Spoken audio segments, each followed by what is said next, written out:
Hello, I'm Michelle. Welcome to my channel. Here we discuss sewing, or I show some sewing, or we talk about sewing, whatever. But in this series, I am trying to teach people who are beginners to sew, and I started with hand stitching. So if you would like to see hand stitching videos, you can go back and look at my playlist.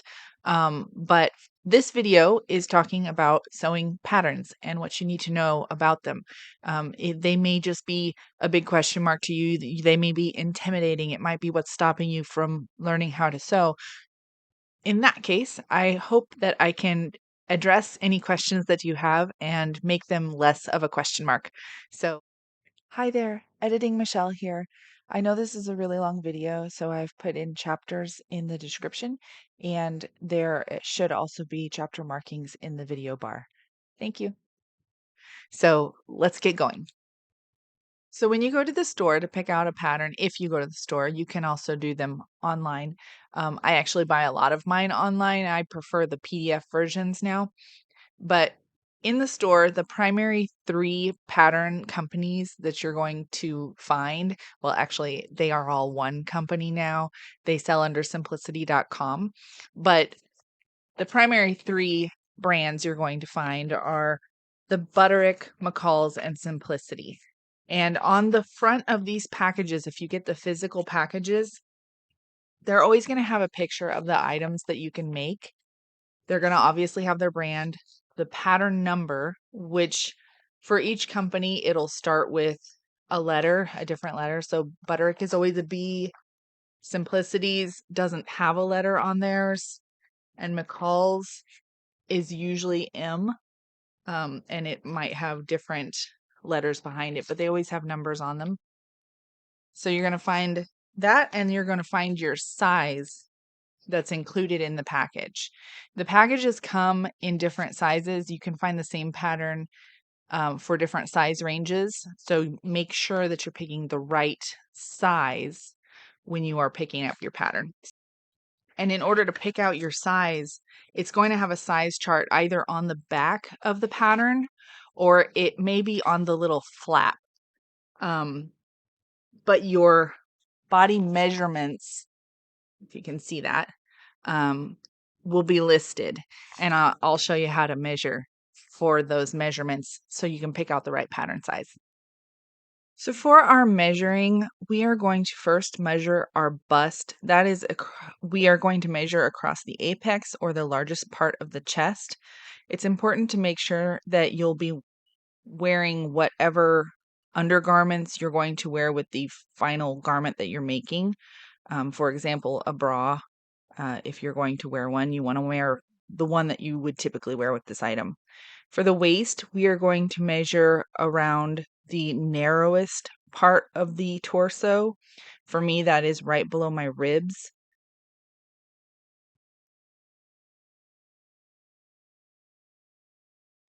And then for the hips, we're going to measure around the largest part of the lower portion of our body, sort of the derriere area. What? These are the primary measurements that you're going to want to take with you when you go to buy a pattern. You are going to make sure that you have them so that you can pick out the right pattern size. You'll also want to make sure that you're not just going off of your dress size or the size of the clothes that you buy in the store, because those sizes do not line up with pattern sizes in most cases. So you definitely want to make sure to take your measurements. Don't rely on, I wear a 16 or 12 or 6 or 2 or whatever your size is in the store, so that's the size I need in the pattern. It's not going to be true. It will not fit. So take your measurements and use those. Remember, it's just a number.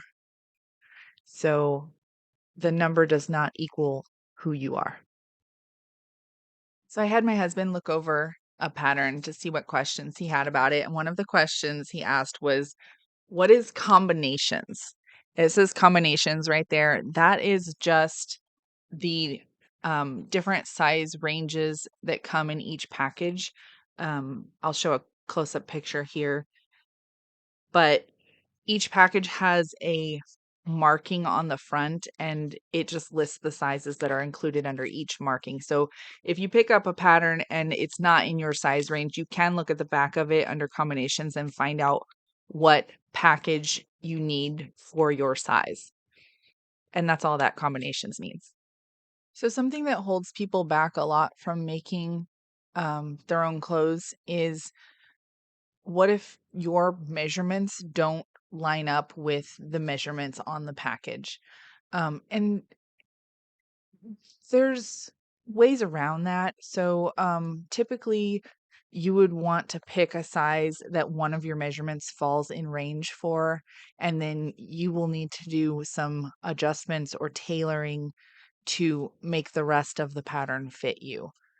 I find it easiest in most cases to pick the measurement that is the largest that I fit into. So say my bust is uh 40 inches, which is not true. Um and my waist is a 30. So in that case, for the bust, I would fall in to one size, whereas in the waist, I would fall into the next size down. So I'd fit in a 18 for the bust and a 16 for the waist. So I would need to take the bust measurement, make the 18 size, and then tailor in the waist so that it fits my waist. That is a whole nother video that cannot be explained in this video because it would just make it way too long. But the short answer is yes, you can still use a pattern, but you're going to need to tailor it to fit you in all the areas. So you may be wondering what patterns are the easiest to get started with. Those are going to be patterns that are marked easy on the front or beginner. Um, if you're looking for brands that are easiest, the Simplicity are usually pretty easy to follow. The New Look, those are usually, not always, but usually they're made for beginners, so they say easy on the front of them. Also, a really good one is Charm Patterns.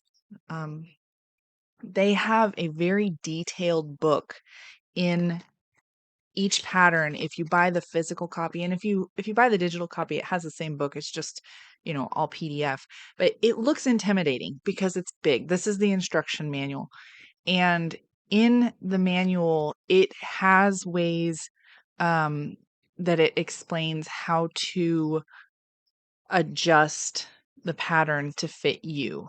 And I love these patterns because they're actually adjustable for different busts and different waists and all that. So you can take the size waist you are with the bust size you are and make a garment following the pattern pieces instead of having to make those minor adjustments yourself. So another question a lot of people have when they're looking at a sewing pattern is, can I make all the items that are pictured on the front? That depends. Sometimes yes, sometimes no. But the way you can tell which items you can make would be on the back of the package. There's going to be a diagram, and it'll either be on the bottom of the package or across the side, depending on which layout they have. But each item that you're able to make will have a diagram. So if it's not listed in the diagram, it's not something you can make with that pattern. Also, when you're trying to figure out which items you can make, the picture on the front will be marked with a letter for each look that you can do with the pattern. Um, and so on the back, when it has multiple items, sometimes it will have a the same letter by multiple pieces, and that means those are all in look A or look B that's listed on the front of the package, or however many looks they have. So I've picked out my pattern, I've picked out the size I need, I have the right pattern size in the package. The fabrics listed on the back. So you may wonder, are these the only fabrics that I can use for this pattern? No, it's a guideline. So you're probably going to want to follow those those fabrics in the beginning when you're learning your different fabrics. But generally, once you've learned how each fabric feels and stretches, you can go to the store, feel the fabric, and pick out what you want for that specific dress or shirt or whatever you're making. So fabrics obviously all have different feels, different stretch, different texture. So for example, this is a jersey fabric and it stretches, but it doesn't stretch as much as some other jerseys. Um, so there's a stretch percentage on a lot of these, like how much you can get away with, like the give when you're making something out of this. Um, this is a quilting cotton, so it doesn't have a lot of stretch. Now, on the bias, it has a little bit of stretch.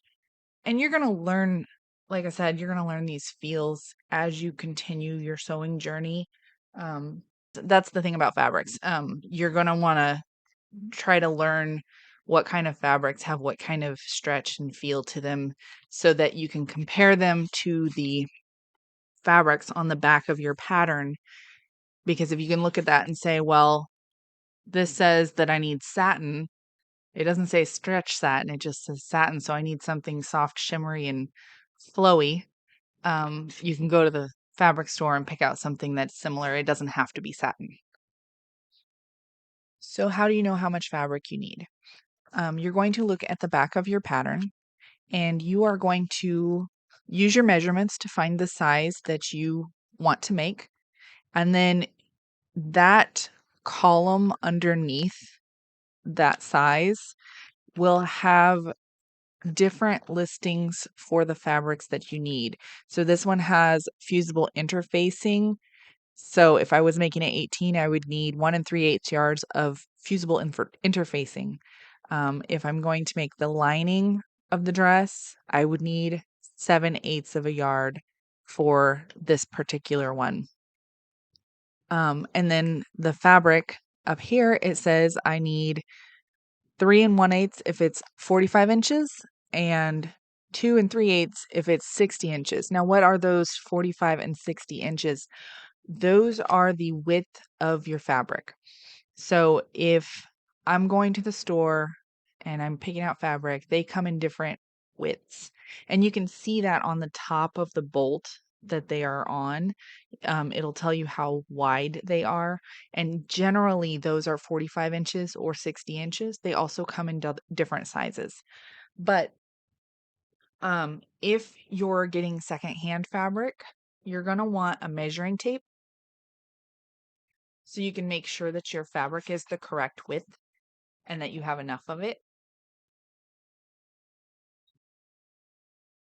So you're going to measure from the um, selvage to selvage. That is from the pre-finished side of the fabric, which usually is like this and has a solid white piece on the edge, to the other pre-finished side. From selvage to selvage, that will give you the width of your fabric. This is a 45-inch width fabric. And that is what that 45 or 60-inch means. So I mentioned on the back of that pattern, it called for a interfacing. What is an interfacing? You might wonder if you don't do sewing yet, or you're trying to learn, right? So an interfacing, it is a fabric or a piece of material that is attached to your design fabric to give structure or body to that garment piece. So it comes in multiple weights, like you can get a lightweight, a medium weight, heavyweight, or you can buy horsehair canvas. which is used typically in making suits. It gives structure to the front of the jacket. The interfacing, though, is typically used in collars, in the wristbands of shirts.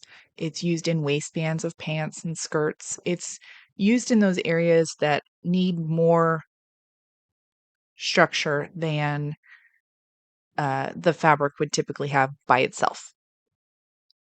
What about notions? Notions are listed on the back of the pattern. It's going to be somewhere in here. Every company lays them out differently, but it should list notions. And those are things like your buttons, your zippers, your cape, like your bias, your twill, anything like that that you're going to need. And on some patterns, it includes your thread. Some patterns, it doesn't. But if you're sewing, you're going to know that you need thread.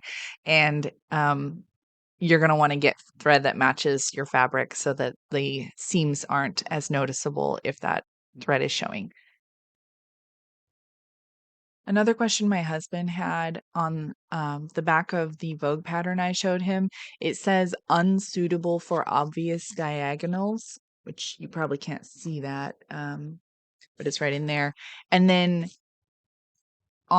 you'll see another similar statement on other things. So this one says, extra fabric needed to match plaids, stripes, or one-way design fabrics. So both of those are just referring to the fabrics that have stripes in them typically, or one-way designs.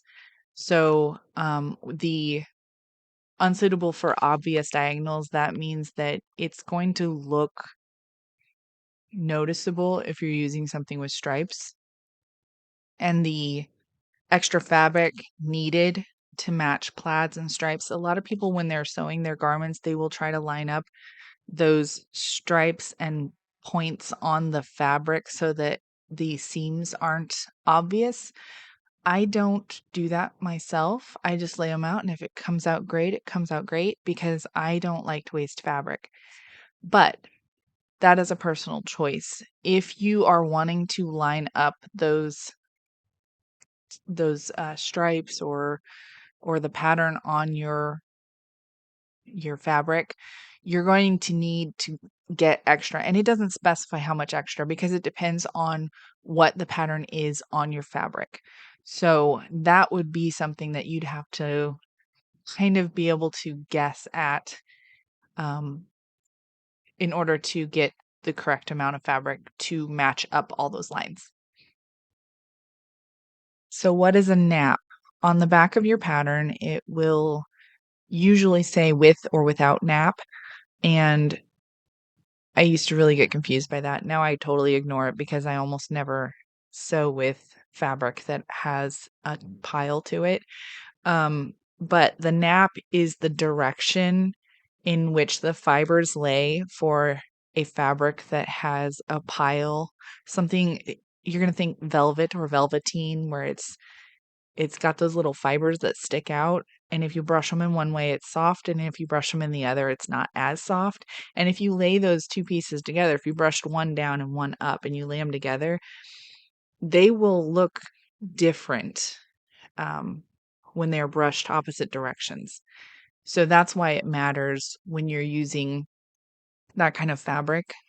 You want to make sure that the fabric is laid and the pattern pieces are laid down in the direction of the nap so that it will look uniform when you're putting it together.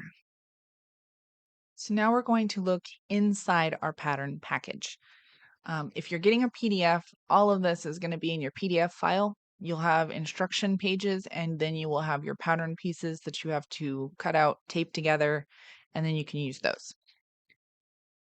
So in your pattern, you should have at least one, but sometimes more. Sometimes you'll have 5, 8, 10 pages of instructions that will help you walk through the making of your garment pieces. So on the first page, you're always going to have put it on the other side of my microphone. You're always going to have a picture that has the garments that you can make.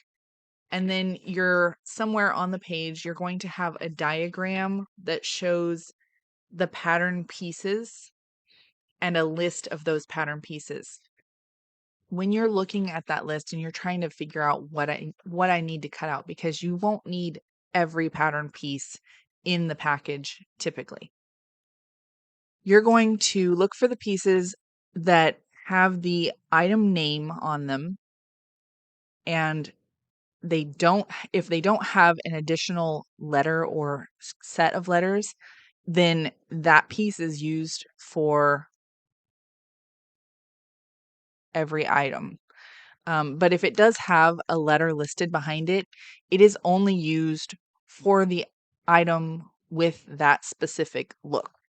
So if I'm going to make look A on this pattern, as I said earlier, that on the front of the package, it'll be marked with the letter what the different looks are.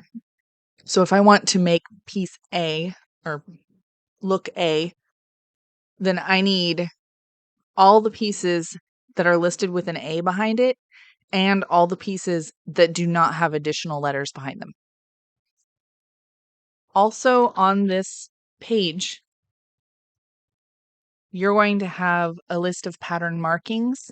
Those are the markings that will be on the tissue paper pages that will help you stitch things in the right place or cut them out in the right place. So you need to review those markings and see if any of them will need transferred or put onto your fabric. You should have somewhere on the page a general direction section, which may not say general directions, but they're directions that you will need no matter which pieces you're making. So on this one, it's cutting and marking is what it's called. And that is just the directions that you will, as I said, need no matter what pieces you're making. Follow those directions, read over them, know them, because they're pretty much the same on every pattern, no matter what you're using. So I don't even have to look at them anymore. I know that every time I'm making a piece, I need to pre-shrink my fabric. I need to wash it and dry it in whatever way I'm going to clean it once the item is done. That way the fabric won't shrink on its first washing after I've made my garment. So another thing that you're going to see on the front page or on the first page is a layout instruction or layout guidelines. Those will help you when it comes to making sure you have enough fabric for your pieces, because if you lay them out according to the diagram that's on there, you will definitely have enough fabric if you've purchased the amount that it specifies on the back. Again, since I've been sewing for 30 years, I don't typically need to look at that. I can lay out my pieces in a manner and usually come out with extra fabric. Um, so that's just me. But when you're beginning, you definitely want to follow that and make sure that you lay it out properly and lay out all your pieces to make sure they're laid out correctly before you cut. Because if you don't, you may end up with not enough fabric if you lay them out incorrectly and you don't double check it. So also on those directions, the direction pages, you're going to have both English and a secondary language typically. They will generally come in French or Spanish, as I've found on many patterns. But all those pages are printed front and back. So after all the general layout and general terms and general directions, all that, then you will start with your sewing directions. And it will go through step by step on what you need to do for each item. And it will generally have you sew one item at a time. So if my pattern, I'm making view A and it has a shirt and a pants piece, it will show me how to put together the shirt piece, and then it will show me how to put together the pants piece or vice versa. So it will show you each individual item. You don't have to worry about, well, which item is this? It will tell you. So what are you going to find in the tissue paper? Um, it'll usually come folded if it's a new pattern. And on those pieces, I'm not going to open the whole thing because this is literally a brand new pattern and they're like mats. They're very hard to get folded back correctly. But on these pieces, and I will stick a picture in here, you will see the different markings that are listed on that first page of directions. And that will help guide you when you're putting pieces together. So for instance, the little triangles, those will help you to line up points of that piece so that when you line it with the connecting piece, they will attach in the proper spot. And so it will make everything up line up nicely. But that's just an example. There are lots of markings on here, and depending on your pattern, that will depend on what markings you have. But that is a big one.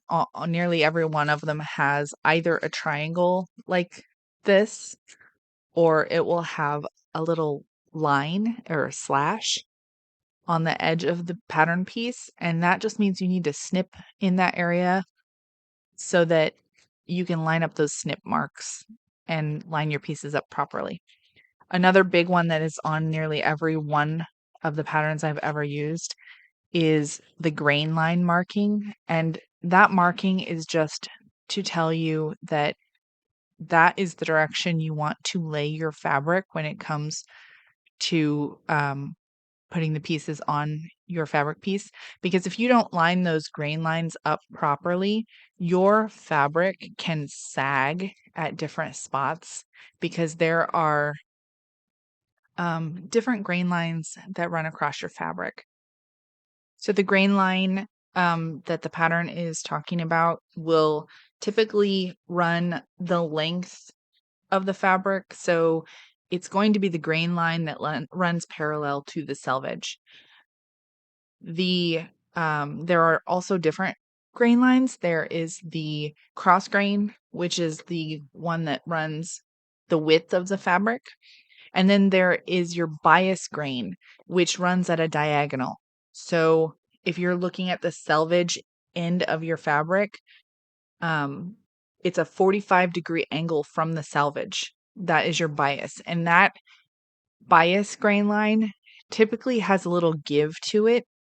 So that is used if you're making something that needs to stretch just a little bit, or if you are making your own bias tape, which bias tape is used a lot in binding edges, but it has a little bit of a give to it so that it goes more smoothly around curved surfaces. So what if you want to make a piece in multiple sizes? Or what if you want to buy one pattern and save the pattern and not cut out one size? That way you can make it in the future in different sizes.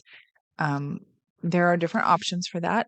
One, you can buy PDF pattern because in a PDF you can literally cut the size you need, and if you need a different size, you can just reprint it and cut the new size later. Or if you're using a tissue paper pattern, you can retrace those pattern pieces onto a new piece of tissue paper. Sometimes I'll just go to the dollar store and grab tissue paper there and use those to make my retraced pieces. But you can also get a tracing material. A lot of fabrics stores sell, and it is for specifically retracing your pattern pieces. So in order to do that, you'll need a tracing wheel and some kind of transfer marker or transfer paper. For retracing, I actually do use transfer paper like carbon sheets, and I stick it underneath my sewing pattern piece on top of the new tissue paper. And then I just literally go over the lines and all the markings on the tissue, like on the pattern piece that I purchased. I mark them all with my tracing wheel, and then I write on the new pattern pieces that I've made what they are and what each piece is, what pattern set it goes to. That way, if I misplace it, I can get it back in the right package. So those are your options if you want to make a size, but also keep the other sizes available to you. So I'm just going to answer some questions that my husband, as a non-sewer, pointed out that he would not understand if he was looking at a pattern. He asked, what does it mean to cut on fold? A lot of your pieces, they will have a little arrow set and says cut on fold. So what that means is literally when your fabric is folded in half, you're going to place that line with those little arrows pointing at your fold and place it right on the fold. And you're just going to cut the piece, but not cut the folded side. It makes one piece that is uniform on both sides. He also asked, what does it mean to press as you sew? What that means is you're going to make sure your fabric is ironed flat before you cut your pieces. Make sure it's ironed flat before you sew your pieces.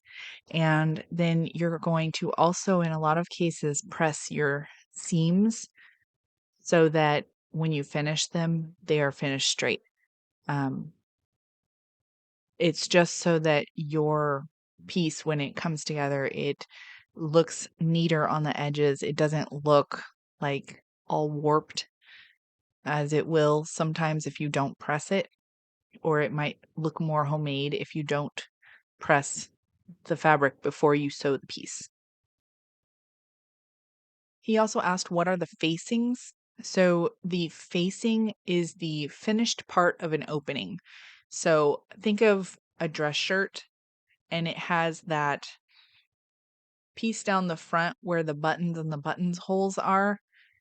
That piece is the facing piece. It's also on, say, the neck of something. It's a little, like on the neck, it would be a little piece of fabric that is finished on the edge, but it's sewn to your garment so that when it is folded under, it keeps that seam line more uniform across so that it doesn't show the non-finished side, which this is a dress I made, so I I didn't have any lining fabric, so I put quilting cotton on there, so I have two different. This is also a quilting cotton. But that's what facing is. What are darts? Darts are used to give a more tailored shape. So it will usually be at the bust line or the waistline. This dress has darts on the bust here on the side. So it brings those pieces together so it makes more shape for that section. What are pleats? Pleats are a fold, which I should have grabbed one of my dresses that has pleats, but it's a fold usually at the waistline of a jacket or pants or skirt, that just folds over, but it's not sewn down below the edge. So it's just held over and it's like a fold in the garment. And that is also used to create more shape. What is basting? He said, why do I need to lather sauce on it? Which I wouldn't think of that, but he did. So um, it's not like cooking. When you're basting, you are using a stitch, usually a straight stitch, to keep two pieces of fabric together until you put a more permanent stitch in. Or in some patterns, it has you baste the edge of a neckline or an arm's eye so that it doesn't have the extra give that might be in that fabric, and it keeps it straighter so it doesn't stretch out. We were looking at, I forget which pattern it was, but it says carriers. I was very confused the first time I saw this. It was actually on a suit pattern that I was making. I made a suit for my husband, and the piece was called carriers, and I'm like, "What are carriers?" I had no idea. I'd never heard that term before. It's literally your belt loops. So if it says carriers, it's belt loops. And then what is a hem? So a hem is the bottom edge, typically the bottom edge of a shirt or the bottom edge of a skirt or the bottom of your pant legs. Those are the hems.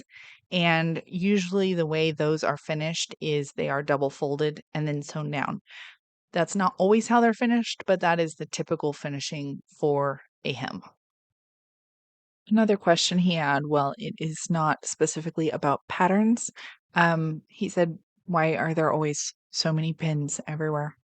Um, and you will use pins to hold your pattern piece to your fabric, or you can also use fabric weights if you have a large flat surface that you can place your pattern and fabric on to hold it down while you are cutting.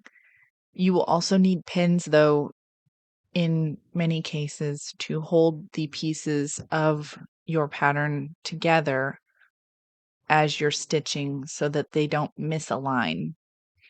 So that is why you need pins, and they are always everywhere because they fall out if you don't remove them promptly, and they will fall out and land all over the floor, and then you have little pins all over the floor, which I find them all over the place. And that is this week's video. So I hope you enjoyed it.